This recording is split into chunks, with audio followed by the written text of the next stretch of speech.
Y pues nada, pues para comentaros un poco qué es De Cañas por la Tierra, para las personas que todavía no habéis venido nunca a una de nuestras sesiones, De Cañas por la Tierra es una iniciativa impulsada por Dicha y Hecho, que es un programa científico de eventos divulgativos que, el objetivo que tiene es juntar a científicos, científicas, observadores del cambio climático, personas con hábitos de consumo responsable, con la ciudadanía general para compartir conocimiento y generar reflexiones sobre cómo podemos vivir reduciendo al máximo nuestro impacto en el mundo.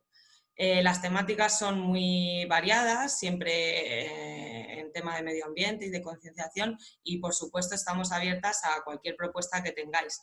Nos la podéis mandar por email o por donde queráis. Así que bueno, para la sesión de Cañas por la Tierra hoy, por cierto, aunque no estemos en el bar, yo tengo mi cañita preparada, una SIM que me estoy tomando. En la sesión de hoy tenemos la suerte inmensa de contar con Fernando Valladares. Fernando es doctor en biología en la Universidad Complutense y ha recibido muchos premios tanto a nivel nacional como a nivel internacional. Actualmente dirige el Grupo de Ecología y Cambio Global en el Museo Nacional de Ciencias Naturales y además es profesor asociado en la Rey Juan Carlos. Y bueno, aparte de su labor investigadora y de su labor como, en el campo del profesorado, dando clases, también hace una labor de divulgación muy importante, que es muy activa en redes, así que recomiendo a todo el mundo que siga a Fernando por todas las redes para seguir la máxima actualidad. Está en Twitter, también está en Instagram, así que bueno, pues ha publicado muchísimos artículos de divulgación y desde luego que es un referente en nuestro territorio, así que no podemos estar más agradecidas porque haya querido participar en este espacio.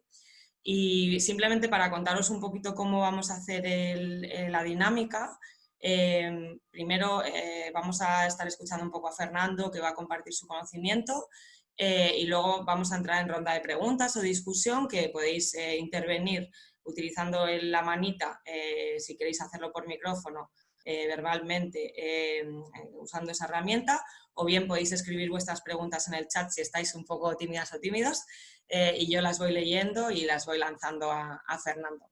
Así que nada, le doy paso a Fernando y por supuesto con muchas ganas de escucharte. Pues buenos días a todos y todas. Es un placer estar aquí. Gracias, Ana, por la invitación. Y realmente como el ambiente lo invita tanto a la conversación y además es un tema que me resulta muy familiar y que hay muchas cosas que me encantaría contaros, pues entro a ello. El título, como veis, es un poco analizar cómo la naturaleza puede frenar las pandemias, ¿no? Pero antes de entrar en ello, sí me gustaría, nada, dos pinceladas. No soy muy amigo de cifras y de aburrir con muchos datos, pero un par de datos, dos pinceladas para darnos cuenta del impacto que tiene nuestra especie en el planeta. Fijaros, actualmente el 98% de la masa de mamíferos del mundo está compuesta por nosotros y nuestros animales domésticos y mascotas. Es decir, solo un 2% le queda al resto de las especies, a elefantes, cebras, delfines y ballenas.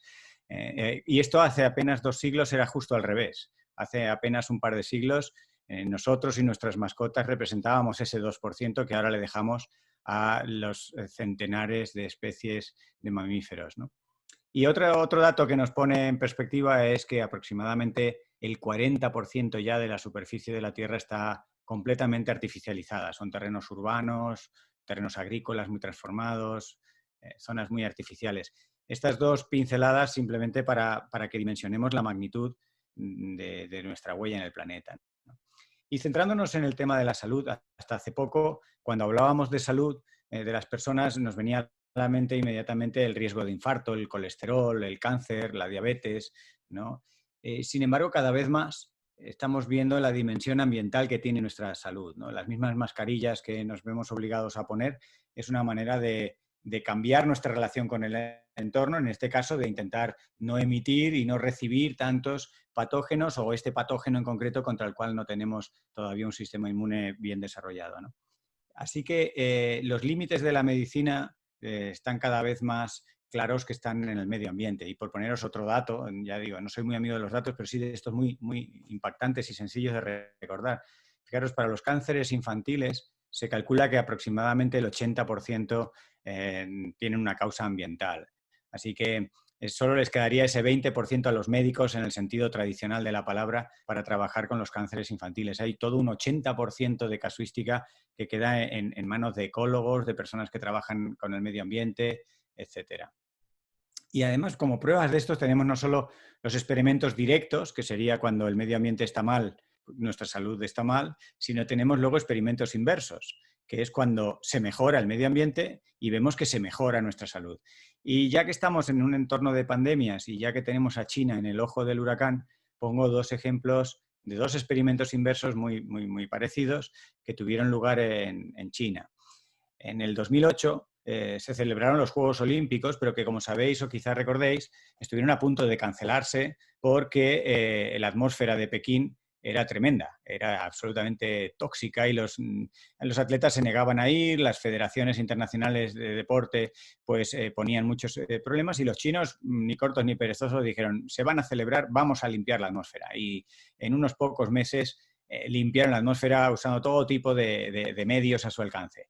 Como resultado de aquello, aparte de que se celebraron los Juegos Olímpicos, los bebés chinos aumentaron 24 gramos de peso al nacer. Estos 24 gramos en promedio aumentan las probabilidades de supervivencia y la salud de esas personas que comienzan a vivir. Y más recientemente, con la pandemia, unos datos recientes del profesor Marshall Burke revelan que esos 2 meses iniciales en los que China volvió a reducir la actividad y, por tanto, disminuyó la contaminación ambiental, le salvaron la vida a unos 4.000 niños menores de 5 años y a unos 73.000 adultos mayores de 70. Aquí tenemos un ejemplo de experimento inverso. En cuanto la naturaleza, el medio ambiente está mejor, la salud de las personas está mejor. Y este es el concepto que subyace a la idea de salud planetaria, ¿no? La salud de la civilización humana, el estado de los sistemas naturales están estrechamente relacionados, ¿no? La Fundación Rockefeller, la revista The Lancet, que es una de las mejores revistas de medicina, lanzaron este concepto hace unos 5 años y las Naciones Unidas, con su programa Una Salud, One Health, le han dado forma y plantean la base cada vez más conocida y más documentada de que la salud de las plantas, de los animales y de las personas es una única salud en la biosfera estrechamente interrelacionadas. Y ahora que estamos en un entorno de pandemias, pues la reflexión es cómo nuestra salud, en este caso cómo nuestras infecciones, nuestros riesgos de contraer una enfermedad contagiosa, pues se ven cómo interaccionan con la salud de la naturaleza y cómo hay esta forma en la que la naturaleza podría frenarlas de alguna manera, ¿no? Las pandemias son unas viejas conocidas, sobre todo desde el Neolítico nos acompañan un montón de infecciones, bien sean de bacterias, de virus o de hongos incluso, que con el paso a una vida sedentaria pues aumentaron notablemente en número. Así que siempre hemos estado expuestos a organismos que viven en primer lugar en los animales, por eso se llaman zoonosis, son infecciones que ocurren en los animales y que en algún momento saltan a la especie humana. Hay una adaptación, una posibilidad de que ese patógeno viva en nuestro cuerpo, en nuestro organismo, y ahí tenemos ya un problema de salud humana. Los orígenes, bueno, pues los orígenes de estas infecciones, de estas pandemias, pues es una combinación de actividades viejas de toda la vida y algunas más nuevas. Los mercados húmedos o estos mercados con malas condiciones sanitarias son un caldo de cultivo para saltos de patógenos entre especies y algunas de esas especies es la propia especie humana, ¿no? Las condiciones sanitarias tan pobres de estos mercados hace que incluso los animales que allí se tienen vivos hasta el momento de la venta estén en unas condiciones muy malas de nutrición, tienen un estado de estrés muy alto y como consecuencia su sistema inmune está deprimido y cada individuo, cada animal, pues es mucho más peligroso porque sus patógenos todos tenemos, hay que hacerse esa idea, hay que reconocer y entender que tenemos todos dentro un montón de patógenos, pero nuestro sistema inmune los mantiene controlados. La cuestión es que cuando las condiciones, como por ejemplo las que hay en estos mercados, son tremendas, los animales están estresados, mal alimentados, etcétera, tu sistema inmune se deprime y tu carga de patógenos interna crece. Así que cada animal en esos mercados es mucho más peligroso que cuando está suelto en la naturaleza. El tráfico ilegal de especies, que también permite poner en contacto a los transportistas, a los compraventistas o como se diga, y digamos, a personas que en la vida estarían en contacto con especies exóticas, la deforestación y luego finalmente la globalización, que rápidamente pone en conexión personas infectadas en África, en Asia o en algún punto del planeta con el resto de la humanidad de forma muy rápida. Fijaros en estos dos mapas cómo las enfermedades infecciosas van siguiendo el ritmo de degradación ambiental. Hace 40 o 50 años, el que es el mapa de arriba, los puntitos rojos, revelan eventos de enfermedades infecciosas y veis que había muchos puntitos rojos en las zonas de América del Norte o en las zonas de Europa. Claro, allí en esos momentos, durante el siglo XX, la degradación ambiental de ese tipo de ecosistemas era muy alta. Ahora ya lo hemos degradado todo, digamos. Ahora ya no hay tanto avance en la degradación en estos sitios y ahora la degradación ambiental está aumentando en las zonas tropicales, ¿no? que tradicionalmente han costado más de degradar, están más lejos, la logística es complicada y ahora vemos que en el mapa de abajo las zonas con más riesgo de enfermedades emergentes e infecciosas están en Asia, en África y en América, en regiones sobre todo tropicales. Vamos a explicar un poco, en fin, repasar un poco algunos conceptos de ecología que nos permitan entender cómo la biodiversidad, este concepto que todos de alguna manera entendemos o sabemos, esta idea de la riqueza de especies, de la riqueza de formas de vida, cómo se relaciona con las pandemias y cómo podría protegernos.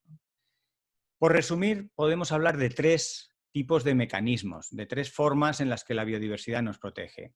La primera es una muy general que tiene que ver con la diversidad de mayor escala, la diversidad de grupos funcionales, de formas de vida, ¿no? Predadores, presas, animales, plantas, dentro de los animales de sangre caliente, de sangre fría, aves, mamíferos, reptiles, plantas caducas, perennes, grandes y pequeñas. Toda esta gran diversidad de formas de vida, que podemos llamar como la red de la vida, pues lo que hace es que regulan unas especies a otras cuántos individuos hay en cada población. Es muy difícil que la población de una de estas especies se dispare.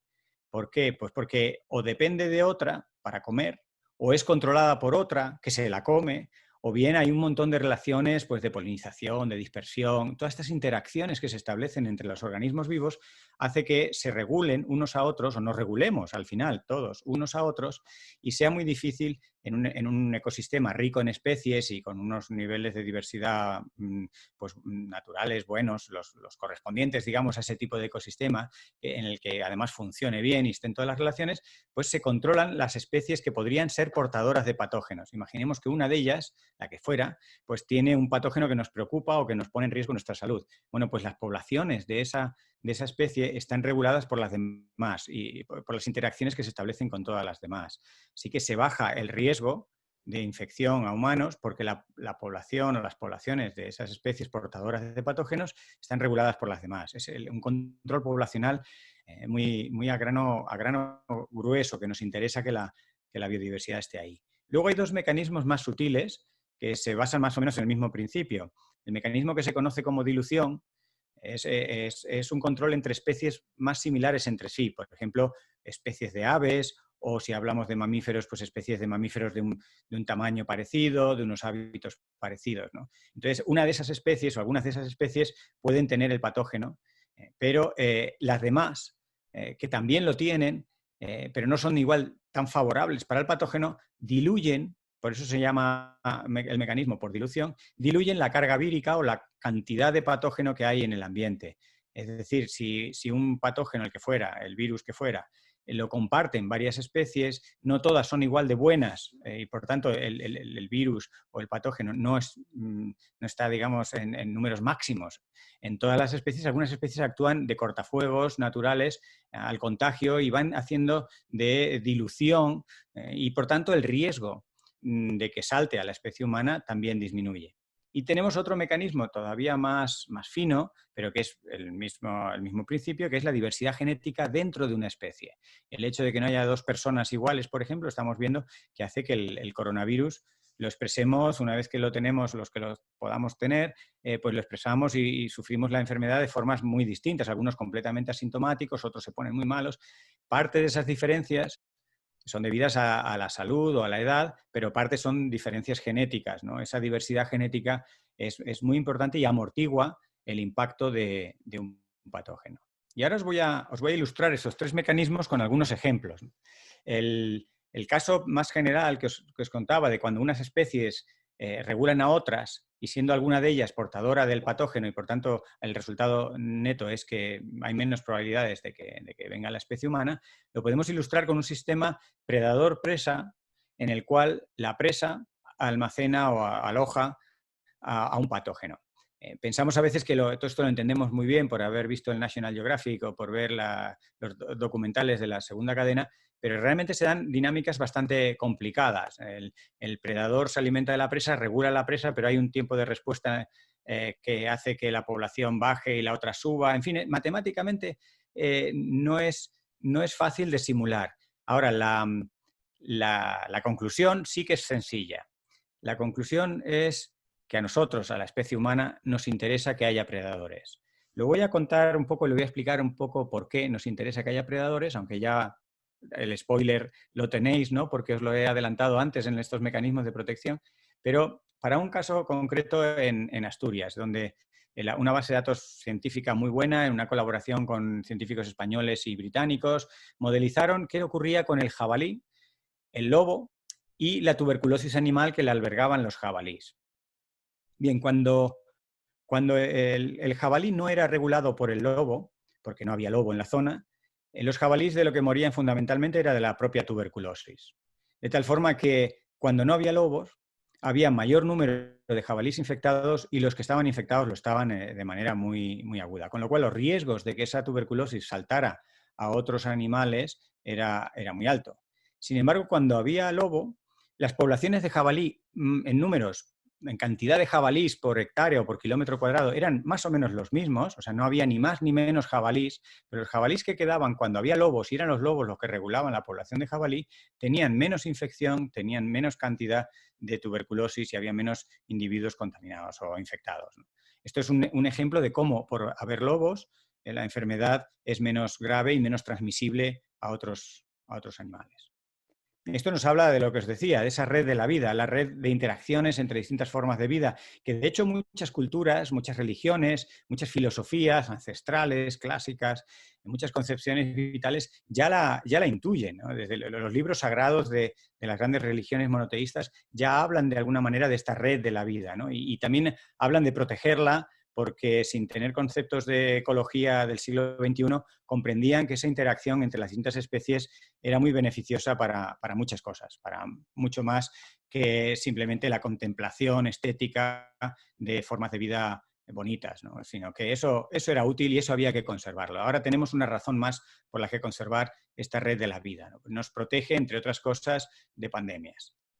Y os voy a ilustrar los otros mecanismos. Hablábamos de ese control en la red de la vida de muchas especies, pero hablábamos de la diversidad de especies parecidas. En este caso, el ejemplo que os traigo es para una enfermedad que ahora nos está preocupando en España, la enfermedad del virus del Nilo Occidental.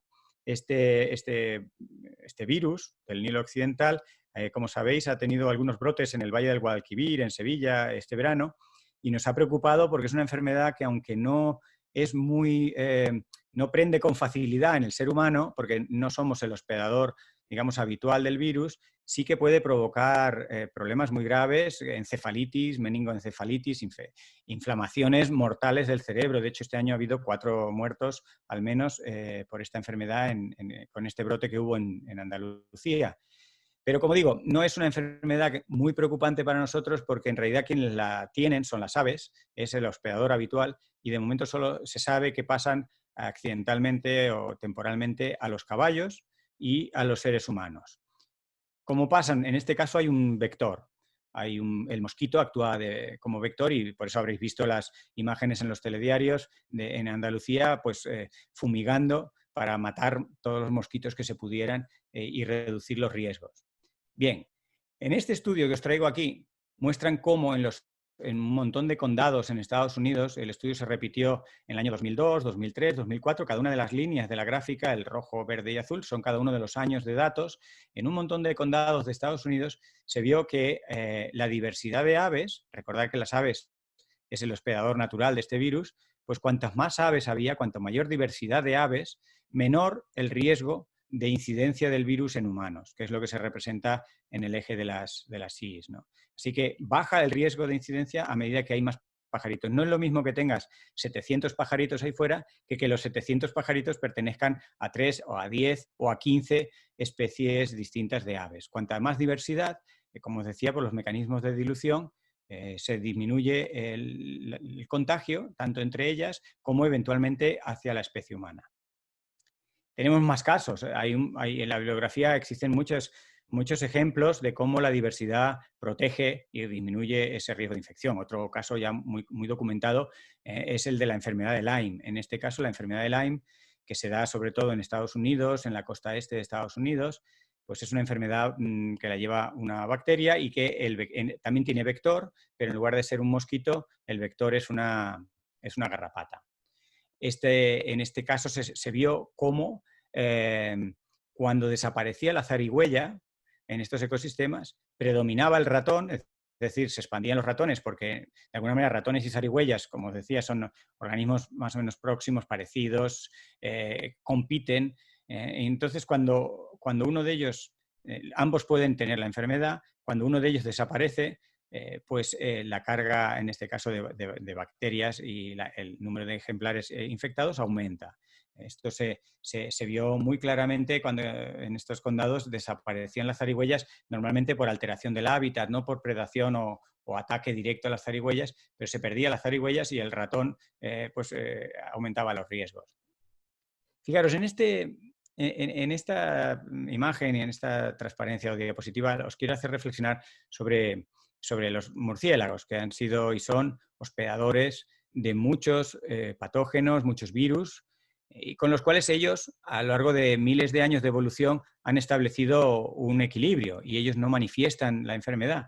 El problema es que a veces alguno de esos patógenos salta a la especie humana. Sabéis que el coronavirus actual, el que nos afecta, la COVID-19, pues tuvo un origen hace algunas décadas, estuvo hospedado en murciélagos y aunque no sabemos exactamente cómo saltó, pero de los murciélagos acabó viniendo a la especie humana el año pasado, ¿no?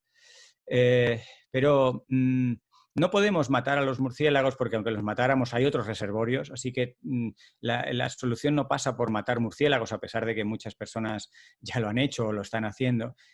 Tampoco pasa por prohibir todos estos mercados húmedos necesariamente o por eliminar radicalmente todas estas prácticas.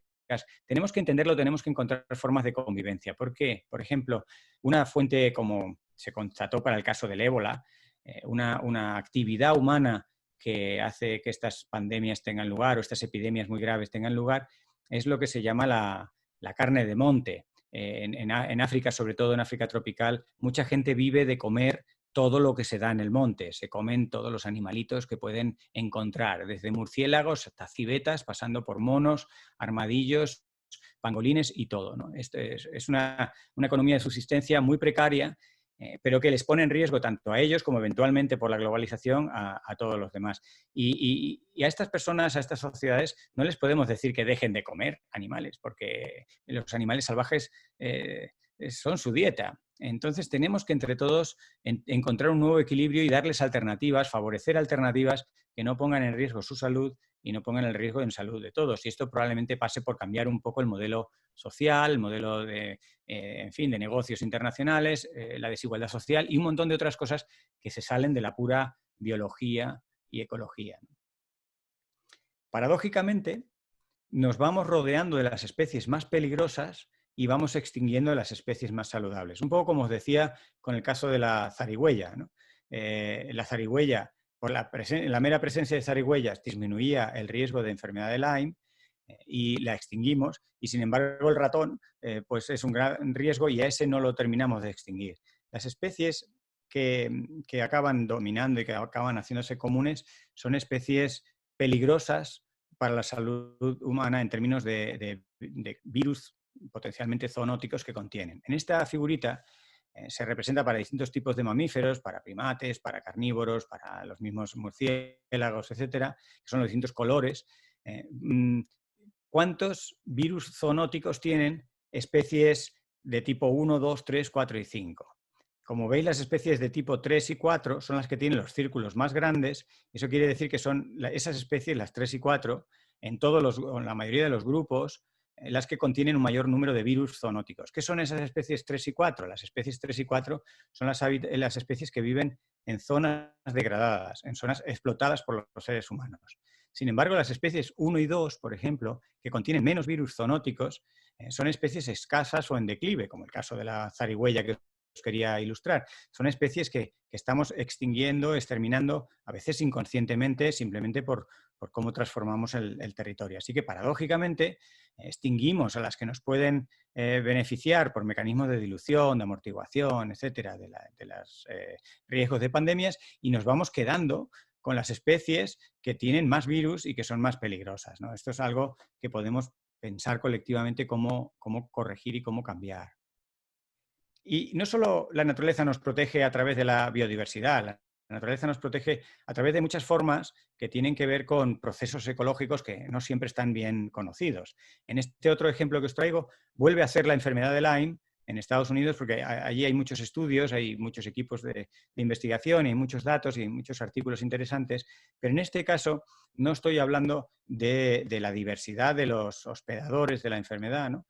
Como hablaba antes, los hospedadores eran el ratón y la zarigüeya en aquel ejemplo. Ahora hablo de las características del bosque.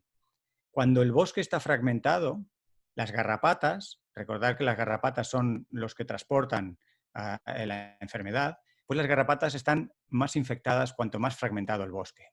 En el gráfico se muestra que además la relación es muy intensa, muy significativa y tiene hasta una forma logarítmica, de tal forma que si nosotros tenemos 40 hectáreas de bosque de una pieza, las garrapatas infectadas son mínimas. Sin embargo, a medida que ese bosque de 40 hectáreas lo vamos fragmentando en trocitos, pues el número de garrapatas infectadas es mayor y, por tanto, el riesgo de que esa enfermedad pase a humanos aumenta rápidamente a medida que fragmentamos el bosque.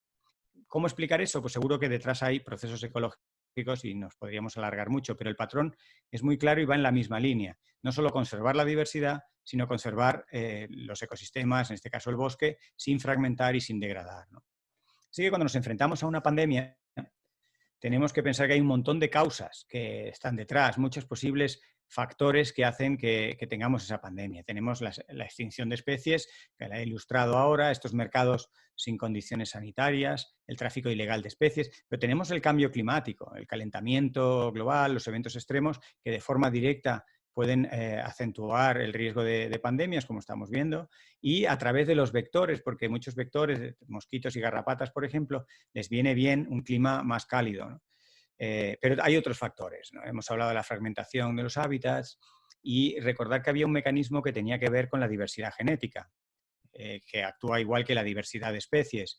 Bien, pues pensad en las ganaderías intensivas, en las granjas de aves o en las granjas de cerdos, donde la diversidad genética es muy baja, donde son todos primos hermanos y, por tanto, una vez que un patógeno, bien sea un virus, bien sea una bacteria, logra pasar la barrera de antibióticos con los que se tratan a los animales en estas granjas, pues estamos perdidos porque realmente son todos genéticamente parecidos y la enfermedad va a arrasar. De hecho, ya se tienen algunos posibles candidatos para nuevas pandemias que vienen de esas granjas de cerdos. Por ejemplo, ya hay un trabajo de hace algunos años, bueno, en realidad de este año, de junio de este año, pero con datos de los últimos años, que muestra que hay un virus que se denomina G4, que es muy parecido al de la gripe, concretamente la de la pandemia del 2009. Es decir, es otro coronavirus de estos que nos hacen la vida imposible. Este G4 se ha encontrado que está en el 10% de los trabajadores ya de las personas que trabajan en granjas en China, ¿no? Son seropositivos. Y si nos fijamos en los trabajadores entre 18 y 35 años, ahí llega al 20% los trabajadores que son seropositivos. Ahí tenemos un virus, el G4, que se ha adaptado rápidamente a la especie humana y que podría convertirse en un problema de salud, ¿no? Bien, ya voy terminando, pero antes de terminar quería hacer una reflexión. Fijaros, voy a traer dos pinceladas de un informe de un colectivo, de unas instituciones, de unas personas que en principio parecería que no tendrían nada que ver con la naturaleza, que es el Foro Económico Mundial. Este Foro Económico Mundial se reúne una vez al año en Davos, en Suiza, y hacen un informe de los riesgos para la economía, los riesgos para el planeta, y lo hacen sobre todo con una preocupación financiera, económica. Son economistas y grandes, digamos, empresas que invierten muchísimo dinero y sobre todo que tienen una visión a largo plazo.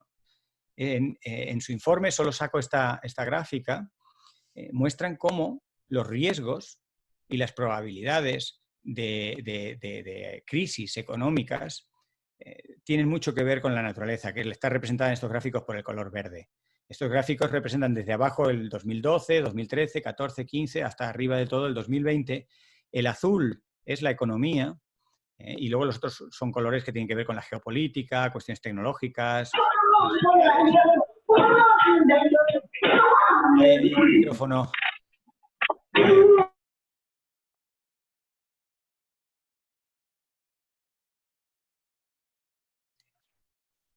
Ahora. Bueno, estábamos diciendo que en estos gráficos se interpretan simplemente por colores. Son muy fáciles de ver que los riesgos para una crisis económica son fundamentalmente verdes, es decir, tienen que ver con el cambio climático y con la diversidad y las extinciones de especies. Mientras que la economía en azul hace años que no es un riesgo para la economía. Los riesgos para la economía, tan preocupados que estamos ahora con la economía, pues en realidad los riesgos son ambientales. Y esto, lo que me gusta de este mensaje es que no lo digo yo, que como biólogo a lo mejor puedo tener un sesgo o puedo darle mucha importancia a los procesos naturales y a los ecosistemas bien conservados. Lo dicen los economistas, ¿no? Para mí esta es la potencia de este mensaje. Y finalmente, por enfatizar en esto de la economía, decir que lo que hagamos por conservar la naturaleza no es un gasto, es una inversión y de hecho es la inversión más rentable que podemos pensar. En este estudio se vio que analizaba, bueno, hacía un estudio económico de los retornos económicos de conservar la naturaleza en todo el mundo y, bueno, pues trabajaba con bases de datos de muchos países, etcétera. Es un trabajo muy sólido que se publicó el año pasado.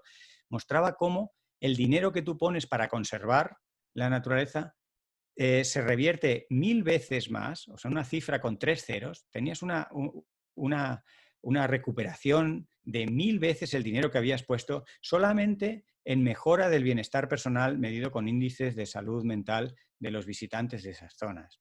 O sea que realmente la inversión en naturaleza es muy rentable, no es ningún gasto, no es un sacrificio que tengamos que hacer, sino es algo que se recupera. Lógicamente no se recupera hoy o mañana, pero se recupera en el medio plazo.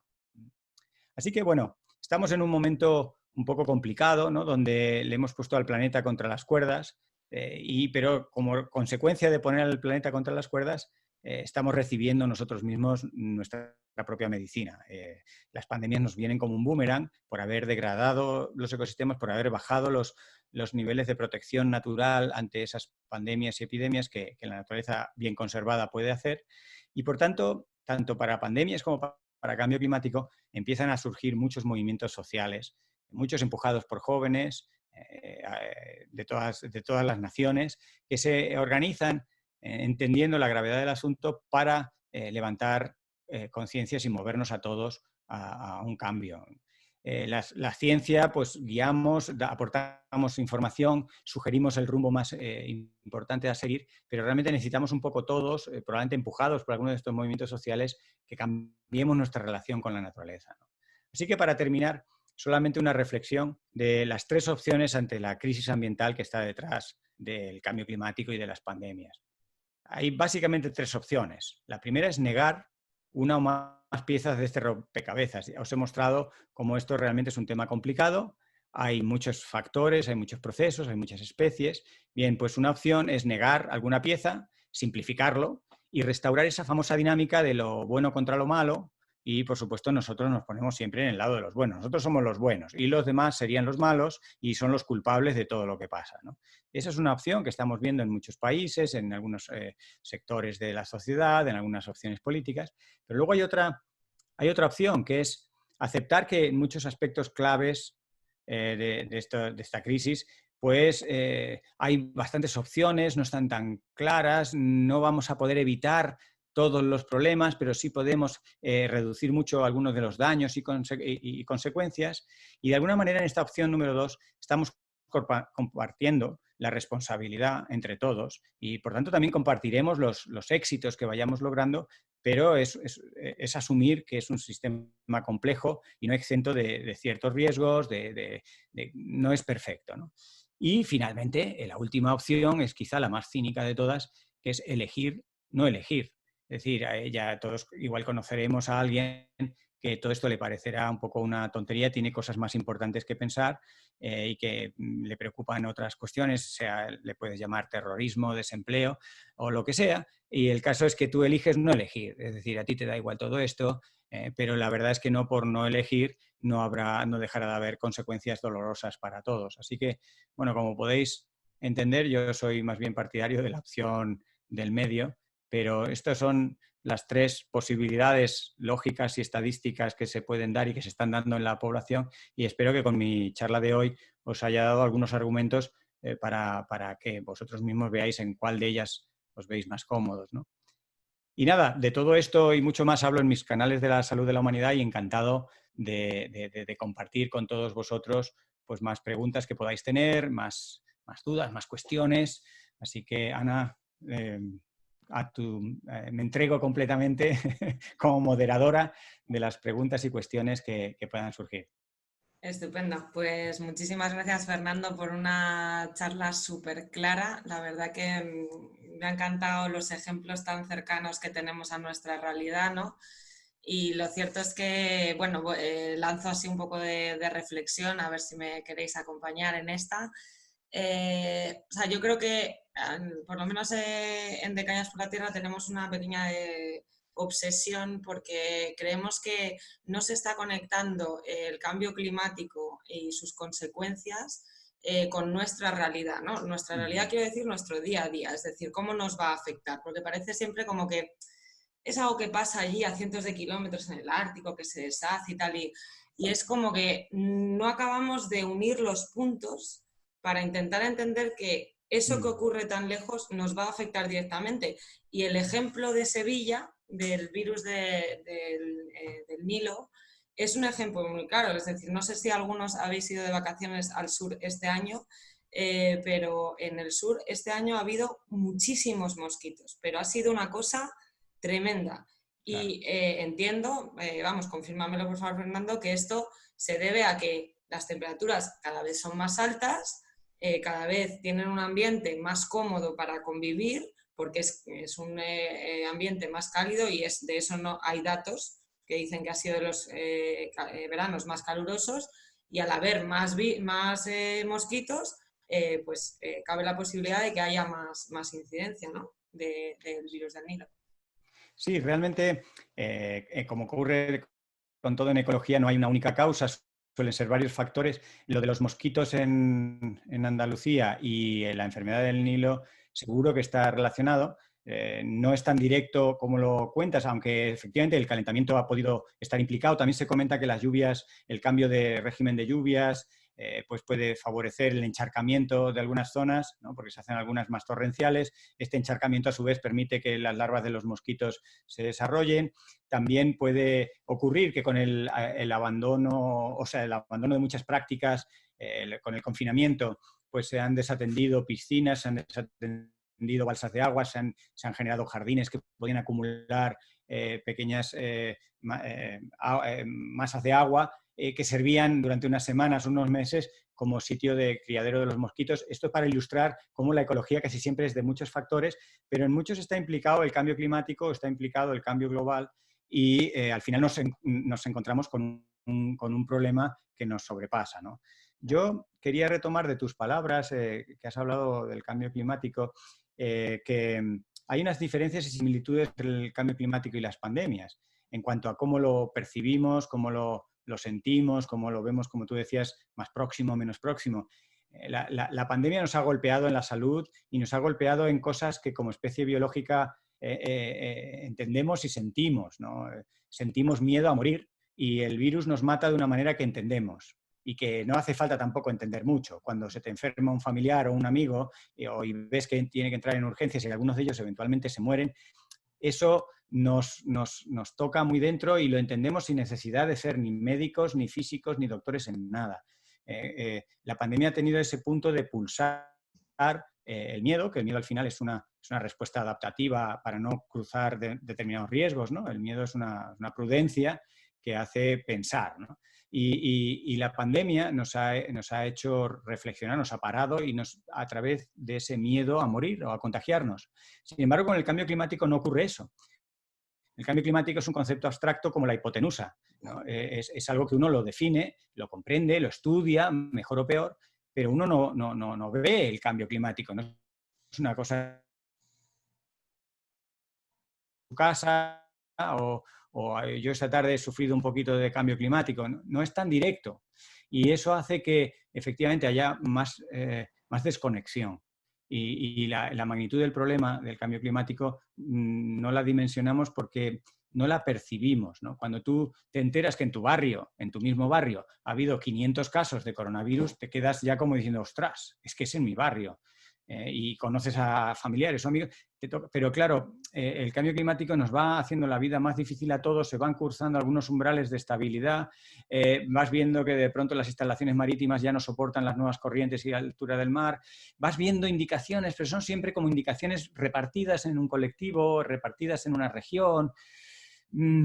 Es raro que venga el cambio climático y golpea a una persona, ¿no? Aunque sí que mata de forma directa a bastantes, por desgracia, en el mundo, pero eso es uno de los grandes desafíos. Por eso me gusta establecer un poco conexiones entre las pandemias y el cambio climático, porque con la pandemia hemos puesto en marcha mecanismos de preocupación que quizá todavía con el cambio climático no, a pesar de que creo que el cambio climático es más grave y requiere más acción y más sostenida que las pandemias, ¿no? Que las pandemias, al fin y al cabo, tenemos cierta costumbre sanitaria y demás para gestionarla y aunque nos rebasan, como hemos visto, pero sin embargo con el cambio climático tenemos que hacer un cambio de muchas cosas y cada día o cada año que pasa lo tenemos más difícil porque el cambio climático no espera. Sin duda. Me dicen aquí por el chat que hablan Vivir sin Plástico, Patrifer, que han estado en Huelva este verano y que les ha sorprendido lo contrario, que no había mosquitos cuando normalmente está plagado. Nos han dicho que han fumigado y por eso no hay, y me entró la duda de qué consecuencias puede tener eso para la diversidad urbana. ¿Puede tener efectos a largo plazo? Bueno, estas observaciones de aquí sí, aquí no, yo lo he visto, son muy ciertas. O sea, esto son los promedios los que al final hay que intentar tener. Pensemos que los mosquitos tienen un ciclo vital que pasa por una fase de agua dulce y aparte del clima y aparte de que haya comida para los mosquitos, pues hace falta esas balsas de agua y tal. Entonces, en determinados barrios, en determinadas regiones, no hay esas zonas que mantengan durante unas cuantas semanas una masa de agua y entonces no hay mosquitos. También es cierto, y lo que esta persona indica de que puede haber una contaminación, una toxicidad que se mantiene, es cierto. O sea, cuando tú fumigas, ahí hay un efecto de contaminar y de intoxicar, digamos, el medio ambiente que tarda tiempo en irse. Por ejemplo, con prácticas agrícolas está muy documentado que cuando se matan las malas hierbas, estas llamadas malas hierbas, se genera una especie de desierto biológico que luego tarda muchos años en volver a ser colonizado por nematodos, ácaros, pequeños insectos y demás, incluso por hongos, porque se ha estado usando mucho químico que tarda muchos años en desaparecer completamente. O sea, que esa causa que apunta esta persona es perfectamente posible.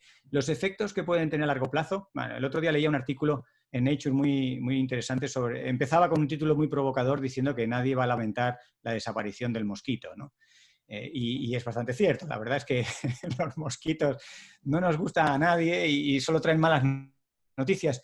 Pero es verdad que pensemos en los sitios donde realmente hay mosquitos, que son en el Ártico, en Canadá, en Siberia. Allí hay toneladas, millones de toneladas de mosquitos que cumplen una función ecológica, dan de comer a muchos organismos, están en la base trófica de muchos organismos, algunos de interés humano, en fin, que no es tan trivial, ¿no? Los peces, muchos mamíferos se alimentan, los anfibios se alimentan de esos mosquitos y el extraer de una red de la vida, ¿no? Estas que ilustraba, de un ecosistema lleno de especies, tú extraes alguna, a veces las consecuencias son muy complicadas porque hay muchos efectos en cascada y sobre todo de unas especies como los mosquitos que están en gran número, que son consumidas y que afectan a muchas otras de gran manera. Por ejemplo, volviendo al tema de los murciélagos, que antes lo mencionaba como culpables, así se les ha puesto ahora con el coronavirus. Ellos no tienen culpa de nada y además ellos tenemos mucho que aprender de los murciélagos, porque ellos, como hace ahora Homo sapiens en el siglo XXI, vivimos hacinados. Entonces, la diferencia es que nosotros vivimos hacinados desde hace 100 años y los murciélagos llevan miles de años y entonces una de las cuestiones que se aprende cuando uno vive hacinado, como vivimos ahora ya en las ciudades, es a convivir con tus patógenos. No los puedes eliminar. Vivir tan cerca a tanta gente, ya lo estamos viendo en las grandes ciudades, en Madrid sin ir más lejos, pues es que es prácticamente imposible evitar el contagio. El murciélago, como otros animales que viven hacinados en algún momento, ¿no? Los murciélagos sabéis que tienen estos dormideros, pues han tenido siempre riesgo de contagio y han convivido y han desarrollado mecanismos fisiológicos para mantener a los patógenos, a los virus que tienen todos ellos en niveles digamos, saludables para ellos, en desarrollar una guerra armoniosa con ese huésped no deseado, pero con el cual estableces una cierta convivencia. Eso acaba pasando. La gripe pasó de ser mortal, ¿no? en el 1918, que se llevó a millones de personas, mató a más gente. La gripe que llamaron española, mal llamada, pues mató a más gente que en la Primera Guerra Mundial, en la que se estaba desarrollando en paralelo. Pero, sin embargo, luego se convirtió en una enfermedad estacional porque empezamos a encontrar esa convivencia. Entonces, del murciélago hay mucho que aprender, pero fijaros que el murciélago, en la misma Andalucía, hay campañas para protegerlo y para favorecerlo. Se ponen incluso cajas nido de murciélagos, que tienen el simbolito de un murciélago y que hay gente que le da como repelús pensar que ahí dentro se reproduce un murciélago. Pero es que los murciélagos se comen, entre otras cosas, mosquitos. Así que a veces viene muy bien tener murciélagos. Menos para tocarlos y que te muerdan, entre otras cosas pasan la rabia y otros pasan pues, enfermedades peores, pero el murciélago cumple una función y regula el mosquito. Entonces, la presencia o abundancia de mosquitos a veces también tiene que ver con el que haya o no haya los predadores naturales de los mosquitos. Murciélagos, aves, por ejemplo, las golondrinas, los vencejos, pero también en la fase larvaria se lo comen los anfibios y los peces que pueda haber en un determinado río o lago. Si esos ríos o lagos están carentes de peces y de anfibios, pues las larvas de los mosquitos no hay quien se las coma y de ahí salen estas explosiones puntuales de mosquitos. Así que va un poco en el mensaje de que mejor no liar la naturaleza, no enredar mucho, no quitar murciélagos, no exterminar mucho los mosquitos, aliarnos con la naturaleza para que ella misma regule y actúe un poco disminuyendo los riesgos en este caso, de pandemias. Y bueno, siguiendo un poco con esa reflexión que acabas de hacer, la cuestión es que mucha gente yo creo que piensa que, bueno, ¿cómo voy a yo ayudar en este problema? ¿No? Porque yo no puedo restablecer la población de zarigüeyas, yo no puedo parar la deforestación, o sea, no creo ni que tú ni que yo seamos los responsables de toda la deforestación que está habiendo, por ejemplo, en Malasia, en las selvas. No creo que nosotros de manera consciente hayamos decidido que eso sea así, ¿no? Y parece que es como un problema que siempre es muy político y que depende de las instituciones y que no depende de nosotras, ¿no? Pero la realidad es que es verdad que a nivel de consumo y en otros niveles también tenemos cosas que podemos hacer. O sea, por un lado podemos informar y difundir, que es tu trabajo principal y que es fundamental para el mundo. Podemos ayudar a difundir todos esos mensajes que tú estás haciendo. podemos elegir un consumo responsable, pues no consumir carne o reducir nuestro consumo muchísimo, no tomar productos ultraprocesados, que sabemos que vienen desde muy lejos, con ingredientes que deforestan como el aceite de palma. O sea, como que hay muchas cosas que a nivel personal sí que podemos hacer. No sé si nos puedes dar algunas ideas más. Y también deciros que mandaremos un email de agradecimiento con algunos artículos y algunas propuestas. Pero bueno, quería preguntar a Fernando si tenía alguna idea más. Claro, bueno, sobre todo la idea para mí más desafiante es que a medida que nos cargamos de esta información, porque creo que debemos, como tú dices, una primera fase es entender y comprender lo que está pasando y las relaciones que hay entre cómo nos va y lo que le hacemos a la naturaleza o al medio ambiente. Primero es entender eso, contribuir como altavoces a contárselo a más gente y que colectivamente entendamos que esos problemas los hemos generado nosotros, no es una maldición divina o algo externo, ¿no? Sino que tiene un origen en nuestras actividades. Eso es fundamental. Pero luego, cuando seamos suficientes, que lo entendemos, y empezaremos a empujar a los políticos a que ellos no lo van a liderar, pero a que al menos no obstaculicen un cambio radical. El cambio radical puede tardar tiempo en venir, pero hay que empezar a hacerlo ya. Y por eso he mencionado a los activistas y sobre todo a los jóvenes que ahora son un poco la esperanza, porque nosotros llevamos 30 años desde la Cumbre de Río del año 92, la Cumbre de la Tierra, en la que se proponía todas las acciones que todavía siguen pendientes para el cambio climático y para la diversidad biológica. Claro, los jóvenes están viendo que los padres y los abuelos pues somos muy guapos, muy listos y queremos o para cambiar la tendencia. Entonces, me parece que es muy importante, primero, que entendamos las conexiones y la gravedad del asunto. Después, que nos vayamos atreviendo, porque hay alternativas tecnológicas, hay alternativas sociales, hay alternativas económicas. Muchas veces dicen, no hay una alternativa al capitalismo. Claro, bueno, así dicho, pero hay muchos modelos socioeconómicos. Ninguno es perfecto, eso tampoco hay que lanzar las campanas y decir, al modelo A le corresponde el B que funciona perfecto. Eso sería un vendedor de enciclopedias, eso no es cierto. Pero sí que hay modelos alternativos que no cometen los mismos errores, quizá cometan alguno nuevo, pero son versiones mejoradas y realmente son alternativas. Por ejemplo, la ciudad de Ámsterdam está ensayando ya un nuevo modelo socioeconómico que no es perfecto, seguro que no va a funcionar del todo, pero que parte sobre estos principios ecológicos de limitación de recursos, cosa que muchos modelos económicos no tienen, que pasa por incorporar las externalidades, que en muchos sistemas, no es muchos, que el 100% de los sistemas socioeconómicos no incorporan, que son externalidades. Pues todos esos gastos ambientales que no repercuten en el precio del producto o del servicio. Si lo repercutiéramos, si la huella ambiental, sea en CO2, sea en degradación, sea en extinción, sea en lo que sea, la repercutiéramos en ese jabón o en ese producto de alta fidelidad o en el servicio que da una agencia de viajes, no darían las cuentas. Porque no te cobrarían 500 euros por llevarte a Nueva York. Te tendrían que cobrar 50.000 euros, porque claro, llevarte a Nueva York tiene esta externalidad. Pues claro, vivimos en un mundo en el que las externalidades ya las pagará alguien. Y ahora estamos viendo que las pagamos nosotros, solo que con un cierto retraso. 20 o 30 años después viene la naturaleza a pedirte cuentas y te dicen, oye, ¿que te acuerdas aquel viaje que organizaste a Fernando hace 30 años? Pues tiene esta externalidad, ¿no? Y claro, nadie establece las conexiones a 30 años, todo esto se diluye y estos sistemas socioeconómicos no funcionan.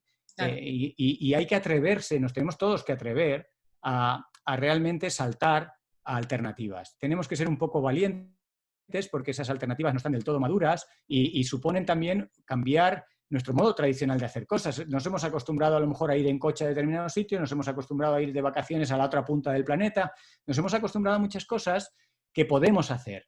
Ahora la cuestión, la madurez de Homo sapiens 2.0, es que se reprima a sí mismo y que deje de hacer cosas que puede hacer. O sea, durante 2000 años hemos estado súper orgullosos demostrándonos lo que somos capaces de hacer. Dominamos a la naturaleza. Lo primero que había que hacer era dominar a la naturaleza, porque esta naturaleza no nos trae más que frío, enfermedades y tal. La hemos dominado y ahora pretendemos que la dominamos, pero en realidad ya vemos con las pandemias el cambio climático que es una dominación muy temporal y muy precaria.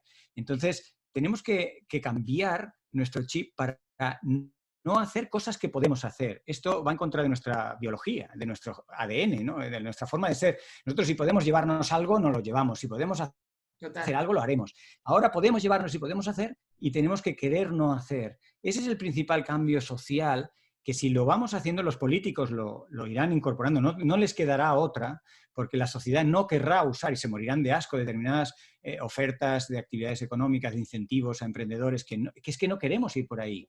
Si no queremos ir por ahí, los políticos irán un poco detrás. A lo mejor algún político tiene visión y es, digamos, pero no hay que esperar a ese político. Los políticos irán detrás. Yo creo que el cambio social lo haremos los ciudadanos. Nos escribe una compañera que dice que ella pasa largas temporadas en La Ulloa, en Galicia, y este año hemos visto asustados la cantidad de bosques de robles que han desaparecido porque han plantado eucaliptos. Hemos echado de menos a algunas especies que se veían antes, sobre todo aves. ¿Puede ser por el eucalipto? ¿Hasta qué punto es dañino estas plantaciones?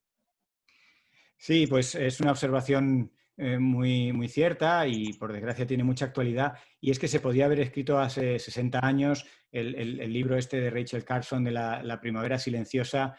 Tiene una actualidad tremenda. Yo me lo estoy volviendo a leer ahora. Es un clásico de ecología. Esta mujer era una investigadora que salía pues, a medir cuestiones de ecología y de repente se empezó a dar cuenta que no escuchaba los sonidos de los pájaros, ¿no? Y por eso le llamó la primavera silenciosa y se empezó a interesar por las causas y vio que al final estaba el DDT que se había echado masivamente contaminando pues no solo a los mosquitos que en ese caso se perseguían, sino pues a toda la red trófica y demás y se habían desaparecido muchas aves.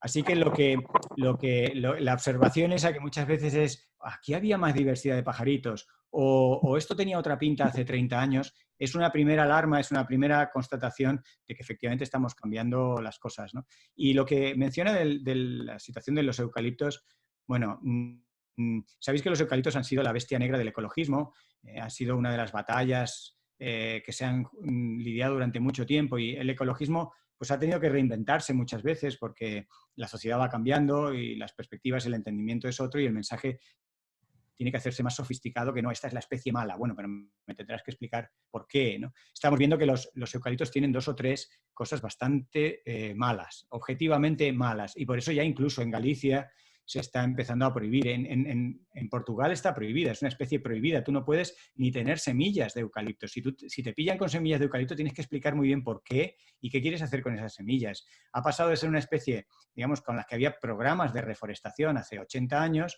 a ser ahora una especie prohibida, directamente prohibida. Es una especie peligrosa. ¿Por qué? Bueno, pues ya estamos viendo el riesgo de incendios de los eucaliptos, que una vez que prenden fuego eso no hay quien lo pare.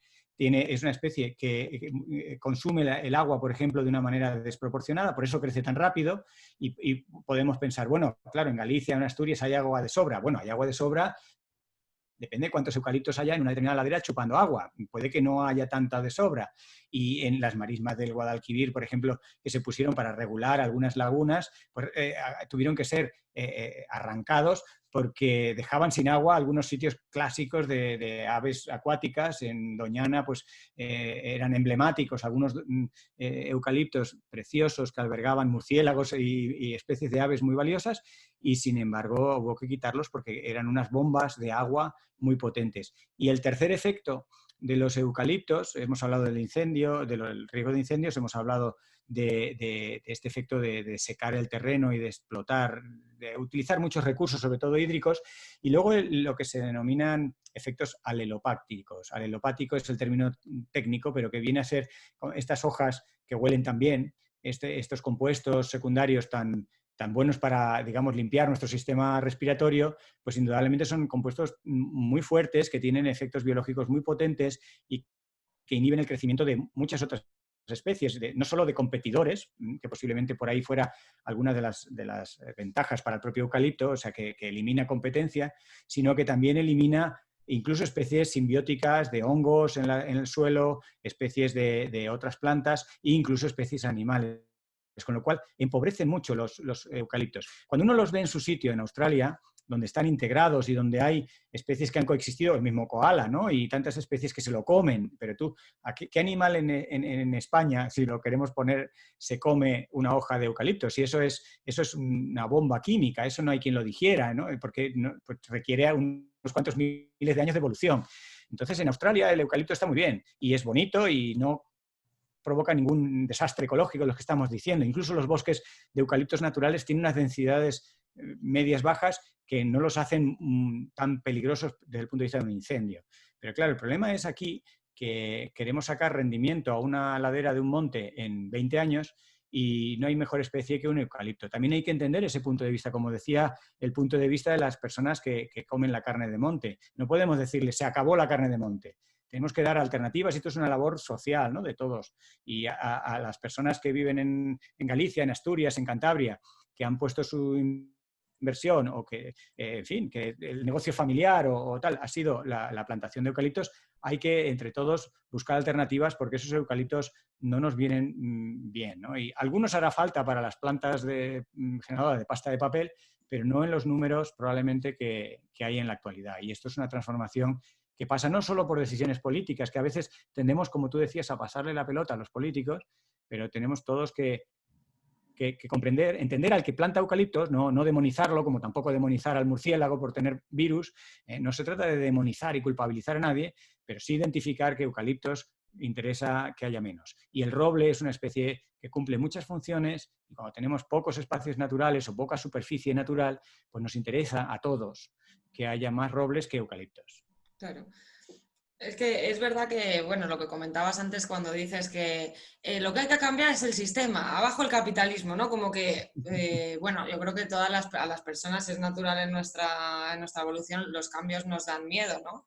Pero yo creo que en el ejemplo de la economía social y solidaria tenemos el ejemplo perfecto de que hay otra forma de hacer economía, de que las actividades económicas no solo tengan un rédito económico, sino que además sean un instrumento de transformación social. Claro. Estas empresas, como sabéis, son empresas que después de pagar sueldos y después de pagar gastos fijos, destinan los beneficios a otros proyectos sociales. O sea que hay otras formas de hacer economía y además todas estas entidades están alineadas en una serie de principios que ponen el cuidado en el centro más que en el beneficio. Yo creo que eso es una clave muy, muy importante.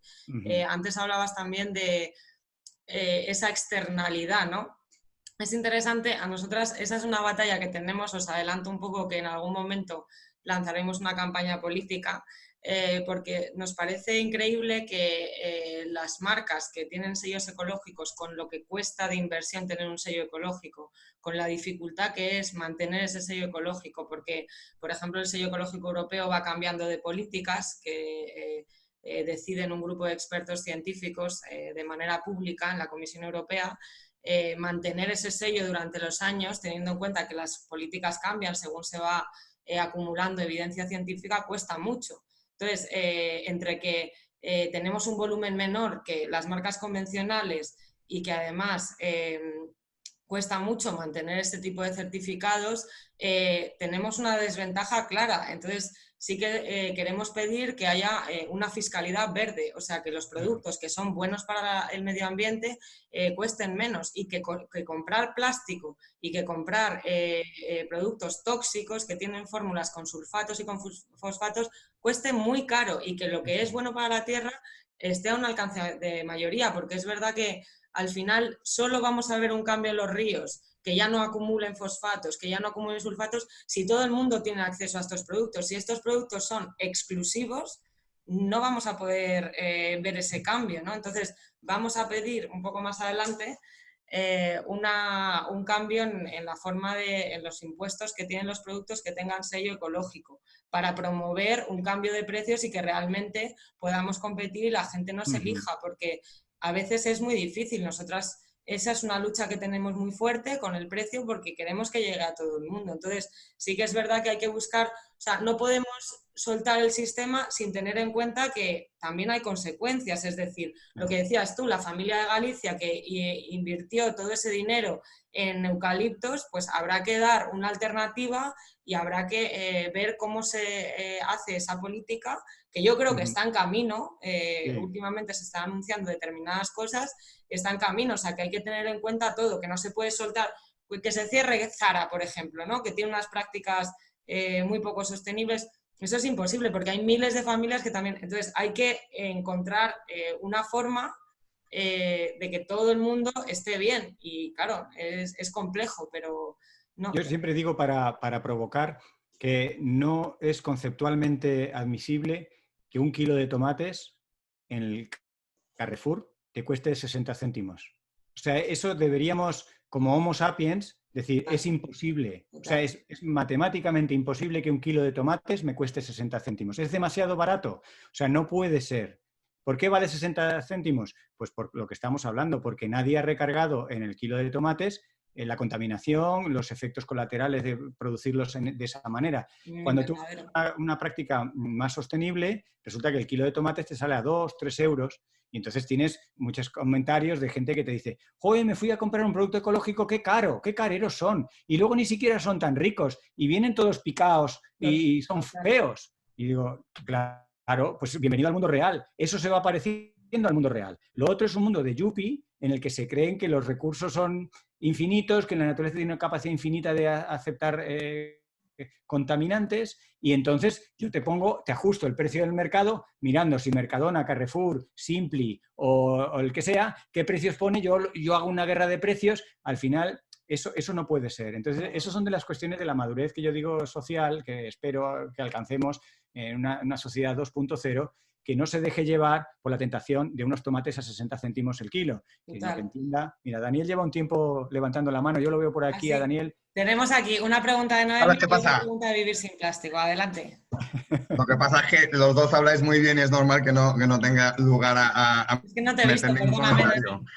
No pasa nada. Quería dar las gracias a los dos, a Dicha y Hecha, por producir X tipo de productos que nos sirven para contaminar menos, que yo tengo o que a veces produzco yo misma, así como organizar estas charlas, que traerte a ti hoy me ha parecido espectacular, porque has explicado también en 30 minutillos, ahora llevamos más porque estamos ya en la parte de debate, todas estas cosas que a veces cuesta tanto explicar a los amigos, que son estos dos principales temas que después del confinamiento, ya tomando unas cañas, yo te le decía a una amiga, no es que nos estamos nos estamos cargando el medio ambiente, estamos destrozando la biodiversidad, y decía, Dani, ese es un argumentario que tú me das, pero como me da cualquier otro, y en media hora nos has hecho ver de una manera tan sencilla, que simplemente mientras sigamos destruyendo la biodiversidad y produciendo calentamiento global, esto va a ser inevitable porque la naturaleza es tan sabia que va a tratar de destruir al principal ser que se la está cargando, porque es normal, o sea, quiere decir, tiene que destrozarnos a nosotros porque no estamos haciendo otra cosa que destrozarlos a ella. Y luego otra actitud súper común que hay entre mis amigos normales del barrio de toda la vida es la de decir, es que hasta que no cambien los de arriba, nosotros no podemos hacer nada, tenemos que esperar. Cuando ya ellos cambien, nosotros seguimos. Y yo digo, es que es imposible que los de arriba vayan a ser los primeros que cambien si no somos nosotras, a través de nuestro consumo como acto político y modificando esos hábitos de comportamiento cuando compramos, los que forcemos y a través de nuestro activismo saliendo, bueno, manifestándonos, haciendo lo que haya que hacer. Los que provoquemos que se inicie ese cambio, porque, y me ha parecido interesantísimo, además, que esta charla quede colgada en algún sitio para que se puedan ver en media hora tan claramente los argumentarios que hay, que son hechos, y como dices tú, que además muchos vienen puestos ya por estamentos económicos, Fondo Monetario Internacional, diciendo que los principales peligros, simplemente quería comentar eso porque me ha parecido fantástico, la verdad, la charla de hoy tengo los pelos como escarpias. Muy bien, Daniel, la verdad es que sí que se presta mucho a esto del aperitivo, a esta hora de las cañas y tal, este tipo de conversación. Todos tenemos algún cuñado recalcitrante que es negacionista o que dice algún disparate y tenemos que mirar a otro lado y decir, ay, madre mía, le digo lo que pienso, no, por conciliación familiar voy a callármelo. Y de los ejercicios que a mí me gusta hacer es, como tú mismo has destacado resumir un poco la información científica, es como un ejercicio casi intelectual, como una sopa de letras, es un ejercicio mental, decir, ¿cómo puedo resumir la información sin que se vuelva una perogrullada y una cosa demasiado torpe, pero que no sea un discurso de entrada a la Academia de Ciencias que cualquiera pues igual no está ni con ganas de escucharlo, ¿no? Pero sí que tenemos que, yo creo que cada uno de nosotros, hacernos con un pequeño arsenal de argumentos, ¿no? Argumentos que uno los pueda entender y soltar y defender, ¿no? Has mencionado un tema un poco peligroso, Daniel, te lo digo porque lo sepas, lo puedes seguir manteniendo, pero que es peligroso, que te puede salir un cuñado de esos recalcitrantes, que es el tema de la naturaleza que nos lo devuelve y tal. Porque claro, hay una forma más sencilla de explicarlo, que no asume que la naturaleza hace ni deja de hacer, ¿no? Y es simplemente unos principios de funcionamiento en el cual nosotros rebasamos los límites de sostenibilidad y punto. Entonces, claro, como hay un retraso, tú lo rebasas hoy y no notas las consecuencias hasta dentro de un tiempo. Entonces parece que no pasa nada, pero sí está pasando. Lo digo porque a veces los ecologistas o animalistas o gente que le pone mucho sentimiento al asunto habla de que la madre naturaleza nos está devolviendo o tal. Y eso, algunos cuñados, si me permitís la figura así, la imagen, ¿no? Que luego los cuñados muchos son estupendos y encantadores, pero esa imagen que a veces se pone, ¿no? del cuñado en la cena de Navidad, pues a veces, claro, te identifican con, lo que pasa es que ve a la Pachamama, a la madre naturaleza y a los espíritus y tal, está un poco, es un perro flauta iluminado. Y te descalifica y te quita por un argumento, cuando hay un argumento que a ver cómo me lo desmontas, mucho más sencillo, que no implica que la naturaleza haga ni deje de hacer. Simplemente nosotros somos una pieza más que está empezando a cambiar las condiciones, ojo al dato, estamos cambiando las condiciones que necesitamos nosotros. O sea, nosotros vamos a cambiar la temperatura del planeta, que a los nematodos y a los ortópteros y a muchas formas de vida les va a dar igual y viven felices. Para los que no vamos a vivir somos nosotros. O sea, estamos cambiando las condiciones para nosotros. O sea, no tenemos que preocuparnos tanto de los demás. Si nos preocupamos de las demás especies es porque su presencia nos ayuda. O sea, no estoy diciendo de hay que protegerlas, no, estoy diciendo hay que protegerlas porque sin ellas te vienen patógenos que ni sabes que existen en unas cantidades que no podemos resolver en el sistema sanitario, ¿no? Entonces, ese argumento quizá desarticule un poco más a la gente. Es una pequeña recomendación. Vale, va Noemi, luego van Vivir sin Plástico y luego va Jorge, que le he visto con la manita levantada. Noemi dice que han querido denunciar el tema de los eucaliptos en Galicia, pero por lo visto le han dicho que las denuncias no llegan a salir adelante porque la Xunta lo para. Claro, ante eso, ¿qué podemos hacer, no? Claro, mira, las acciones jurídicas, sobre todo a título casi individual, como es una denuncia, es una vía. Yo siempre soy partidario de, sobre todo ante cosas importantes y urgentes, poner en marcha varios planes en paralelo. O sea, el departamento jurídico que siga su proceso, ¿no? Los trámites administrativos, pues a veces hay organizaciones, pues no sé, ONGs, no solo las ecologistas, sino algunas de ámbito más general, que ponen en marcha denuncias, ¿no? Denuncias ambientales y demás. De la mayoría de los casos, esas denuncias acaban en ningún lado. Es difícil lograr realmente por vía judicial que el que contamine pague. Es tan triste como eso. O sea, la idea de el que contamine paga permea a la jurisdicción, a la legislación, pero en la práctica es muy difícil que el que contamine pague. Se acaba librando de pagar en muchos casos. Entonces, no hay que desanimarse con ese plan. Hay que pensar que es un plan que hay que hacer porque también te arma de razón. O sea, yo me he esforzado o nos hemos esforzado o un colectivo ha utilizado una herramienta a nuestra disposición que es la de la denuncia, pero no pensemos que esa es la vía ni la única vía. Es necesaria, quizá en muchos casos, para que quede constancia, igual que hay que hacer denuncias muchas veces a la policía de cosas para que vayan quedando ahí registradas, ¿no? Pero no pensemos que eso es suficiente para cambiar las cosas. Para cambiar las cosas hay que a veces juntar masa crítica, hay que juntarse bastantes, que no sea la opinión de menganito que a veces dices, ostras, es que claro, es el dueño de la parcela de al lado y el dueño de la parcela de al lado está haciendo todos los esfuerzos por tener un robledal y resulta que los efectos del eucaliptar que está al lado, y entonces se ve como una pelea o una cuestión muy local y muy de unas pocas personas. Si se puede tu voz unir a más voces y pues entonces vamos pudiendo empujar a veces de forma sigilosa. Porque también es verdad que con esto de las barricadas y el activismo y tal, hay gente que es muy pacífica de actitud y le pone muy nervioso salir a la calle con unas pancartas o tener que elevar la voz en una reunión, ¿no? Igual que hay gente que le cuesta hacer una pregunta porque le da vergüenza, pues hay gente que no le nace un activismo muy así. Y eso que los movimientos como Extinction Rebellion y tal son no violentos, se definen como activismo no violento, pero indudablemente hay una cierta violencia, no física, pero hay una violencia en oponerse, ¿no?, a determinadas cosas. Y eso hay personas que por su talante pues no va, ¿no? Y como hay que sumar, como yo creo que hay que sumar, pues hay que sumar tanto a los activistas que sí les va la marcha y que se enzarzan en una discusión hasta el amanecer con el cuñado recalcitrante o se atan a una encina, pues también hay que sumar a las personas que tienen otro talante más conversador y más tranquilo, pero que pensemos que se puede hacer el plan B, o bueno, ya tenemos un plan A, ¿no? El plan A jurídico, plan B activismo, pero tenemos un plan C, un plan D, que es lograr ser una mayoría más silenciosa, más sigilosa, que basado un poco en datos, en sensatez. Alguna vez he pensado en hacer una ONG que la llamaría Sesera sin Fronteras.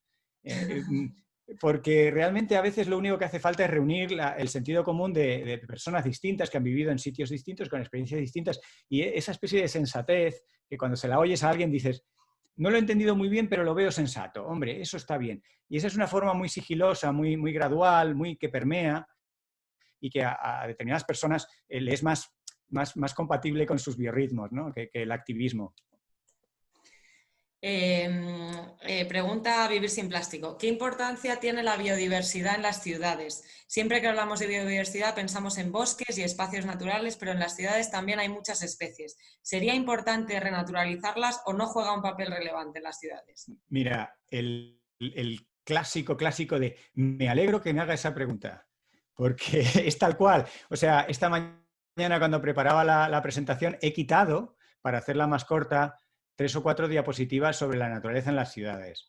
Es un tema precioso, es un tema importante, es un tema que le he dedicado varias píldoras y que estoy trabajando con bastantes grupos de trabajo y tal, porque indudablemente el 60-70% de las personas vivimos en las ciudades, ¿no? Y en las ciudades hay una cosa que me gusta llamar la segunda naturaleza, porque siempre tendemos, cuando se habla de naturaleza, y Ana me confesaba el otro día que está muy metida al senderismo, ¿no? Pues claro, cuando uno se mete a senderear, pues se senderea por espacios naturales, por bosques, por lagunas, por sitios bonitos y bien conservados. Pero tenemos esa otra segunda naturaleza, que es la que está en las ciudades, que es la naturaleza que ve más gente y que vemos muchos de nosotros y es la naturaleza más necesaria. Y esa naturaleza tiene un papel brutal, pero brutal. En primer lugar, se aplican los mismos principios de protección, de funcionamiento. Las leyes de la ecología funcionan exactamente igual. Lo que pasa es que, claro, son ecosistemas un poco diferentes, empobrecidos en especies, con algunas limitaciones estructurales impuestas por las carreteras que fragmentan o que separan, o por los edificios que aíslan, etcétera, ¿no? Pero los principios ecológicos funcionan igual. Y las píldoras que he quitado esta mañana o las diapositivas que he quitado esta mañana iban mucho en relación a la salud humana, ¿no? Hay 2 derivadas en la pregunta que nos hace. Una es las implicaciones para la salud humana y otra la salud del planeta, de la atmósfera, del cambio climático, etc. Las 2 cosas están muy relacionadas y en las 2 cosas la naturaleza que quede o cómo de natural sería el diseño de las nuevas ciudades es muy importante. Pongo algunas piezas sobre la mesa así muy a correvuela, pero como para ilustrar que hay estudios que muestran que las personas vivimos hasta 3 o 4 años más si hemos crecido en torno a 500 metros de una zona verde. O sea, vivir cerca de una zona verde y además en concreto a 500 metros de una zona verde te alarga la vida hasta 3 o 4 años, en una estadística de 8 millones de personas en 7 países. O sea, no es que eso ocurra en Madrid o en Bilbao, ¿no? Eso es en el mundo, con Homo sapiens a escala de 8 millones de casos, ¿no?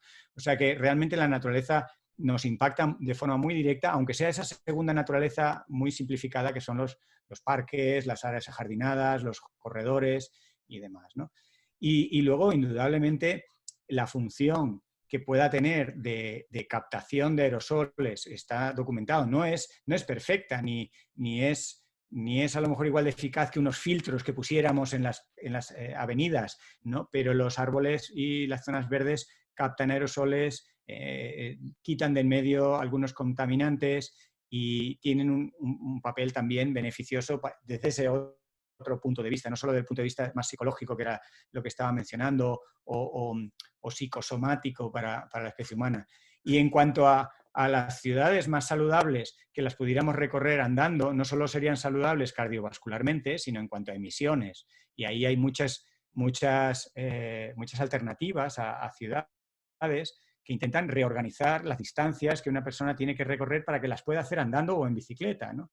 No se trata solo de poner bicicletas, sino se trata de organizarse para que la gente con ir en bicicleta o andando lo tenga resuelto mayormente. Eso es un cambio muy profundo en cómo se planean las zonas de vivienda, en los comercios, las áreas de trabajo, y requiere una reestructuración de las ciudades pensando en recobrar una cierta naturalidad, ¿no? Y todas estas naturalidades repercuten en nuestra salud y, como digo, también en la calidad atmosférica, en la huella que puedan tener de carbono, de agua, en fin, todos estos impactos ambientales tremendos que hacen las ciudades. Así que sí que es muy importante la biodiversidad en las ciudades. Pues fijaros que en estos condados que os ponía de aves y la enfermedad del virus del Nilo, muchos condados no que tuvieran ciudades como la de Nueva York, algunos quizá, pero la mayoría de ellas pues tenían ciudades pequeñas, pueblos, tal, indudablemente los principios de biodiversidad, o sea que en las zonas ajardinadas de una ciudad, en lugar de haber 6 especies de pájaro, haya 15, pues va a venir bien, por ejemplo, para neutralizar, por los mecanismos que hoy he contado, riesgos de zoonosis. Y si hay murciélagos además, porque estamos haciendo unas ciudades muy abióticas. De hecho, el gorrión, que es el nombre común, era gorrión común, pues ya no es tan común. Y ahora los últimos censos revelan el declive del gorrión, y entre otras cosas es porque no le dejamos sitio en las ciudades, no dejamos espacio, lo limpiamos todo tanto, le ponemos tantos pesticidas, herbicidas a cada rinconcito que no queda una posibilidad de que salga una mala hierba ni un no sé qué. Al final son desiertos, ¿no?, biológicos. Y entonces, en esos desiertos biológicos somos mucho más vulnerables. Como especie biológica que somos, necesitamos de esa naturaleza, lo mejor, lo más rica que puede ser. Si los árboles de nuestro parque pueden ser de 7 especies y tener a su vez unas interacciones ricas con polinizadores, con aves y tal, aunque sea un ecosistema pequeñito, va a funcionar para muchas cosas, no solo para la contemplación, sino pues va a tener muchas más funciones, ¿no? Pues creo que era el turno de Jorge. A ver, espera. Sí, aquí estoy, ¿me escucháis? Sí, te escuchamos genial. Pues a mí me gustaría conocer la opinión de Fernando de un debate que tenemos frecuentemente con compañeros y compañeras del ámbito de la biología y las ciencias ambientales, y es sobre la cuestión de los mecanismos de regulación de los ecosistemas, ¿no? Y cómo los ecosistemas tienen sus propios mecanismos de autorregulación cuando hay alguna especie pues, que está superando la capacidad de carga de ese ecosistema o alterando de una manera grave el propio ecosistema, ¿no?